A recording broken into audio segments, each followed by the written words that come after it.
What's going on, y'all? Captain Namco here. Got a little surprise for you.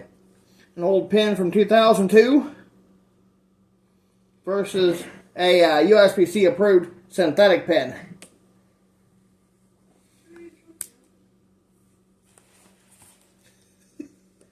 What?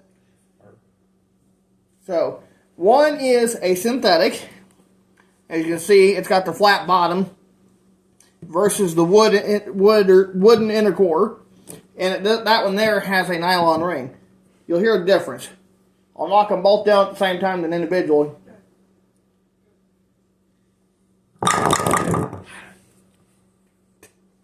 Hear the difference? Ooh, that thing sounds quite nice, actually. Now for Mr. Twister.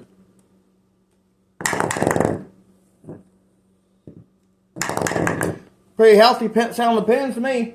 Alright, guys, that'll do it. Have a great day. Thanks for tuning in. As always, before I go, just want to remind y'all that Jesus loves you and God bless, and Merry Christmas.